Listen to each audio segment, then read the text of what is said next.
আসসালামু আলাইকুম। হ্যালো। আমি কক্সবাজার থেকে বলছিলাম হেলাল। জি জনাব হিলাল, বলুন। আমি এমএলএম বিজনেস করি, তো আমি জানতে চাই এমএলএম আইটা এটা বৈধ না অবৈধ এই বিষয়ে একটু জানতে চাই। জনাব হিলাল, উত্তর জেনে নিন ডক্টর মনজুরুলের কাছ থেকে। Multi level marketing. জি, মাল্টি লেভেল মার্কেটিং সম্পর্কে সঠিক কথা হচ্ছে এটি একটি সন্দেহজনক বাণিজ্যিক ব্যবস্থাপনা এবং ব্যবসা, যাকে আমি রিসেন্টলি এর উপর যে অধ্যয়নটা করেছি তাতে অনেকগুলো যুক্তি এবং দলিল পেয়েছি, যার দ্বারা মনে হচ্ছে যে এমএলএম বিজনেস শুদ্ধ নয়, বৈধ ইনকাম নয়, বৈধ বাণিজ্য নয়।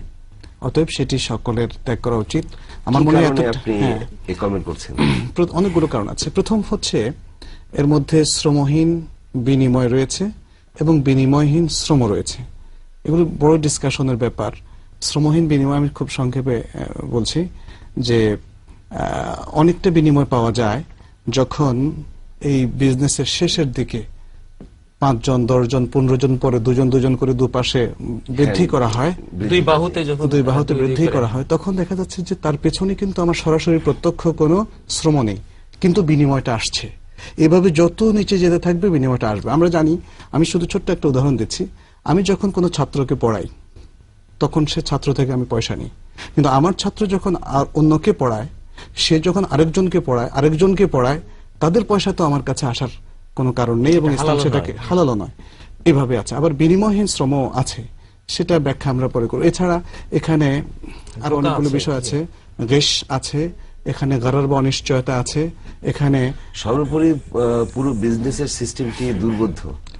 শুধু দুর্বোধ্য না, এখন আমাদের কাছে স্পষ্ট এবং এর সাথে শরিয়ার যে ভায়োলেশন, সেটা প্রায় 10টা 12টা ভায়োলেশনের সমান হয় বলে এই বাণিজ্যকে আসলে বৈধ এবং সংশয়হীন বাণিজ্য বলা যায় না। যে এমন কি কোন সুরাত আছে এরকম যে ব্যবসা সহজবোধ্য নয়, এরকম না, এমএলএম বিজনেস পুরোটাই আসলে বৌদ্ধ সহজবোধ্য ব্যাপার না।